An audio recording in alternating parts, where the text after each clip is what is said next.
binayaran po ako ni Senrisa Ontiveros para mag-testify laban kay PRRD, VP Sara at kay Pastor Apollo C. Quiboloy. And just broke his silence, claiming he was paid by Risa Hontiveros to falsely testify against the Dutertes and Quiboloy. Ako po yung witness na nakatakip yung muka, pero ngayon hindi na sapagkat sasabi na ako ng totoo. Sa Glory Mountain po, pag dumadating po si Quiboloy, sakay ng chopper, may dala po siyang mga malalaking bag. Laman po ay mga iba't ibang uri ng baril.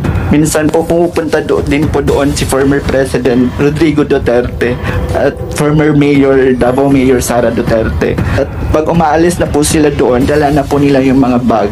Lahat ng sinabi ko at makasama ko doon ay ginawa lamang ni Senrisa upang papagsakin si Pastor at ang buong kingdom at kunin ang kanilang mga ari-arian.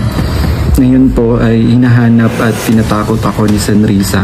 But honestly, I'm not even surprised. This isn't the first time her name's been dragged into something like this. Back in 2017, Risa was accused of kidnapping minors. Dinimanda namin si Risa dahil nanunuhol siya ng mga witnesses para mag-testify falsely. Yan ang history ni Risa Ontiveros. Baka hindi ninyo alam. Nandiyan ang kaso sa Ombudsman. Kasama rin sa reklamo ang obstruction of justice. Bukod pa rito ang kidnapping dahil sa hindi pagbabalik sa mga magulang ng isang menor de edad na witness. At umano'y paghikayat dito na huwag nang umuwi sa kanilang pamilya. Yung kapatid mismo nung sinuhulan niya, umamin, binigyan siya ng chief of staff ni Risa. O mas bastos yun. She wasn't convicted, yeah.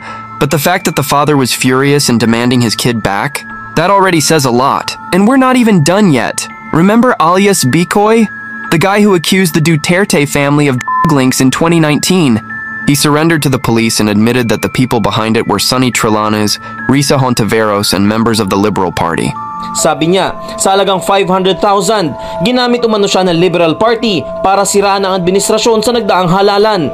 Partikular niyang ginuso sina Senador Antonio Trillanes, Risa Ontiveros. Dahil kapag napabagsak si Presidente Duterte, ang uupo, the Vice President of the Republic of the Philippines, Leni Robredo, a certain congressman or senator to be the Vice President, and Sonny will be the line to become the Vice President. I don't know about you, but as a Gen Z, I'll never fall for yellow lies, whether it's wrapped in pink or polished with fake hope. Sorry, Pinks, but changing colors won't bleach your past.